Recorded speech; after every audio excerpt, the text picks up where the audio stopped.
ako'y nahihiyang magsabi sa inyo o iinganyuhin kayo na magsabi na bring him home. Dahil in the first place, hindi natin siya napigilan na dalhin doon sa ICC. Ako talaga ay masama ang loob ko.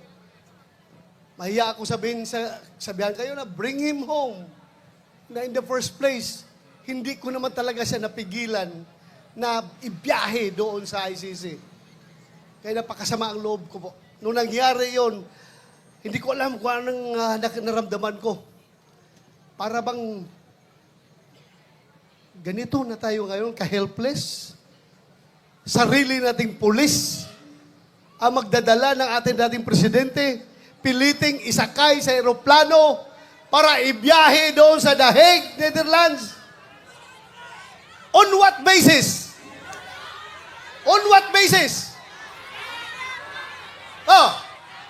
Palaging sinasabi ni President Marcos, hindi namin ni-recognize ang ICC.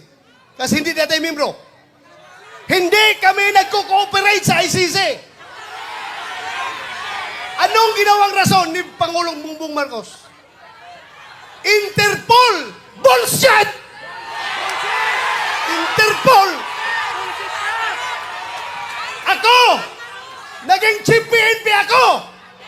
Alam ko ano ang papel ng Interpol sa mundo! Huwag niyo akong lukuhin! Commitment sa Interpol! Bullshit! Interpol! Presidente ka! Presidente ka ng Pilipinas!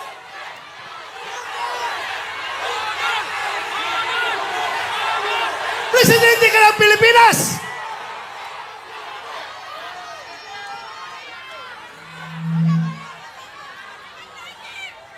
Presidente ka ng Pilipinas! Magpa-pressure ka sa Interpol? Ha?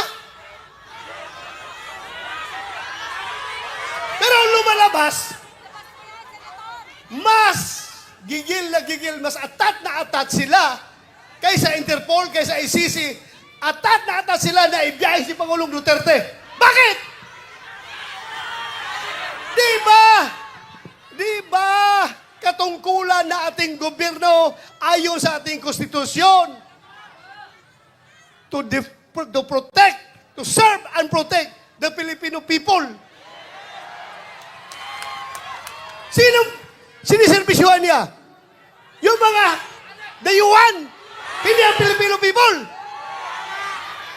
Kasi ang Filipino people, yun ang pinadala niya doon sa The Hague. Alam nyo, habang kinakarga siya sa aeroplano, nag-struggle sila doon. Wala na ko ibang magawa. Dahil nandoon ako sa Davao, kino-coordinate ko yung ating yung petisyon na ginagawa natin na hindi nakahabol. Hindi ako sumama sa Hong Kong dahil sa gabi na yon, alas 3 sa madaling araw dapat ang biyahe ko papuntang Hong Kong. Pero mayroong nag-leak sa akin na impormasyon. Hindi pa rin tulog ang Diyos. Nagsabi na, sabihan mo sila na may warrant na si President Duterte at si Bato. Uhulihin sila pagbalik nila dito, galing sa Hong Kong. So tinawagan ko si Bingbong Vizcaya. Sabi ko, sir, meron ng warrant. Hindi na ako hahabol dyan. Asikasuhin ko na lang yung petition natin dito. Petition for certiorari and prohibition. Kinordinate ko yung ating mga abogado. Sila tornitor yun. Pero nung kinarga na siya, wala na ako. Ano bang gagawin ko? Alam yung nagawa ko? Naghanap ako ng tao nakakilala yung piloto ng eroplano. Pinasabihan ko yung piloto, sabihan mo, pag gawin niya yan, ibiyahe na si Pangulong Duterte. He will go down in history as the pilot na naghatid sa pinakamabait, pinakamahal na Pangulo doon sa The Hague. Sabi ko, merong nagko-communicate sa amin dalawa eh. Sabihan mo, pagdalahin niya si Pangulong Duterte doon, mananagot siya sa taong bayan. Mananagot siya.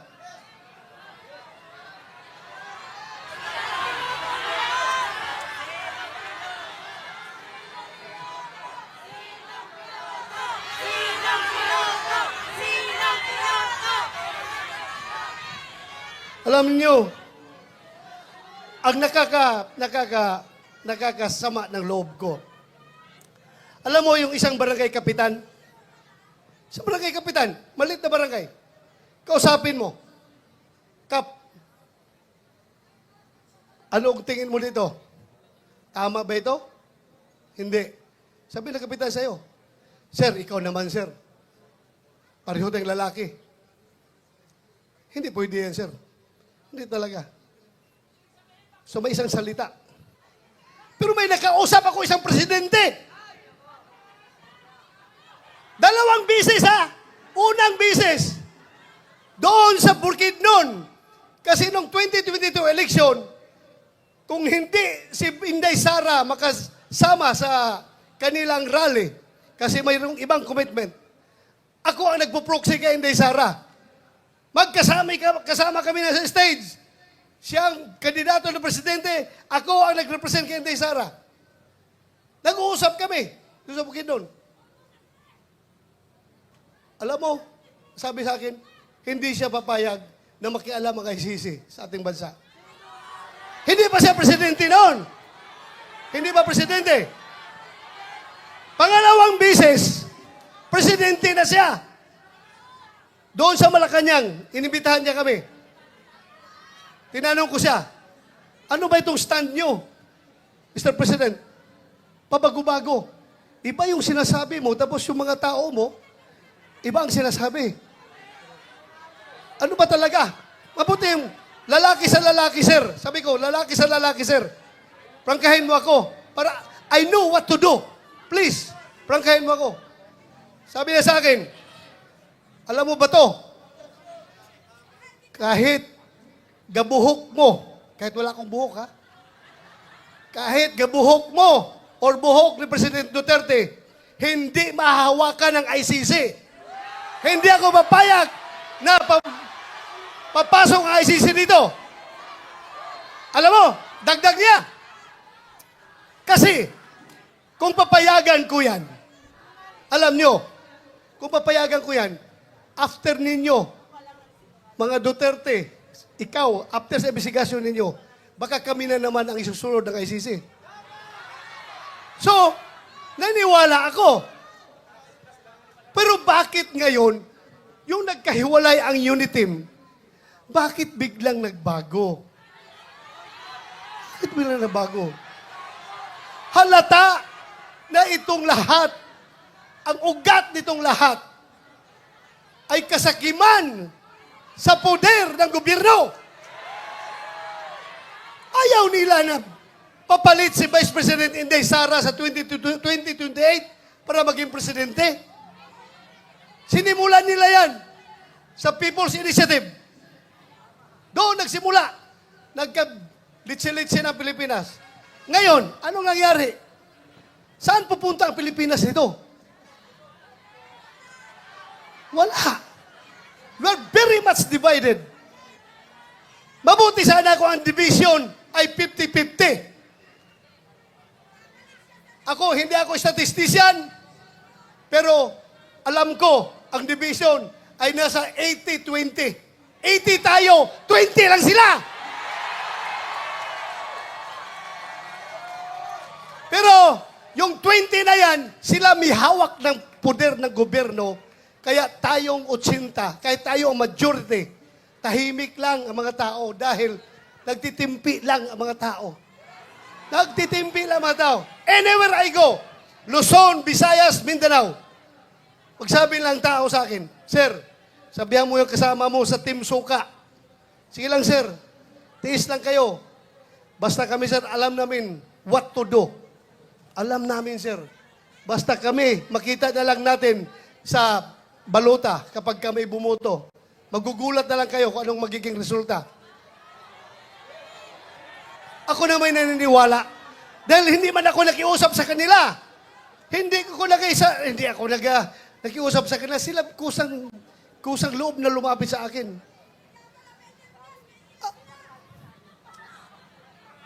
Alam nyo, ang nakakasama pa, ha? Ako, kilala ko at nakasama ko si Pangulong Duterte almost 40 years. 39 years, more. More than 39 years. Magpo 40 years na kami magkakilala. 1986, pag-graduate ko sa PMA. Pagdating ko sa Davao, Vice Mayor pa siya noon. Kami, parehong lalaki. Puro action man. Pagdating sa Gira doon sa NPA sa Davao Region, ako palagi ang nangunguna sa Gira. Ako palagi ang nangunguna. Siya naman ay piskal pa noon. Naging Vice Mayor nung inappoint ni President Cory Aquino. Gusto niyang, pareho kami, parang talagang gusto ng adventure, gusto ng action. Kaya every time meron ako enkwentro, pupunta siya doon, makibalita o ano nangyari. Ay, ito sir, ito. So doon kami nag-start kakilala. Noong kinasal ako 1989, siya ang kinuha naming ninong. At from there on, doon na. Nagsimula ang aming samahan. Pero ako, ipagmayabang ko talaga sa inyo. Yung tao na yan. For 40 years, nakilala ko siya at nagkakasama kami. Ako bilang pulis at siya bilang mayor ng Davao City. Kahit isang utos na para sa pansarili, pang-personal at pang-politikal na utos, walang binigay sa akin yan si Pangulong Duterte. Ganon po siya, katino na tao.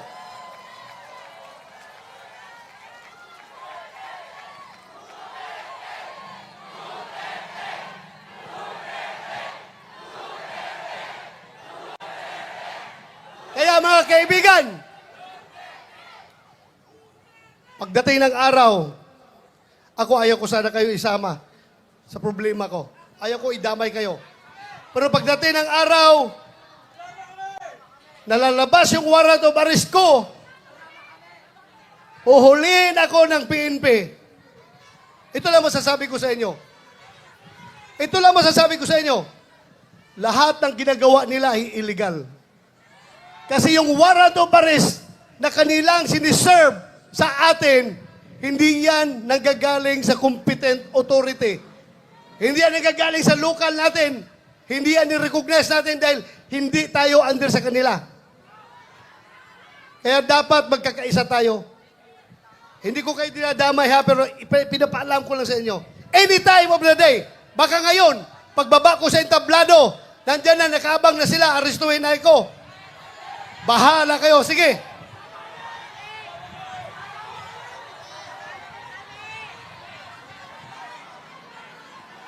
Kawawa ang Pilipinas. Ganito na lang. Ganito na lang ba tayo? Kawawa. Sana magising tayong lahat. Pero ako, don't get me wrong. Ako po'y nakikiusap sa inyo na kahit kayo'y galit na. Kahit kayo'y nanggigigilan ng gusto dyan, dahil sa inustisya na ginagawa nila, ako pa rin na nakikiusap sa inyo.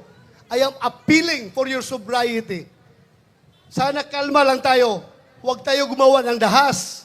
Dahil pagdating sa dahas, bibigyan natin sila ng rason na mag-declare ng martial law. Diba? Huwag niyong gawin yan. Huwag niyong gawin. Huwag kayong gumawa ng dahas. Huwag natin sila bigyan ng rason para magdeklara ng martial law. Kailangan tayong lahat ay kalma lamang. Pero, solid, nagkaisa at gustong-gusto na ibalik si Pangulong Duterte dito. Bring him home! Bring him home!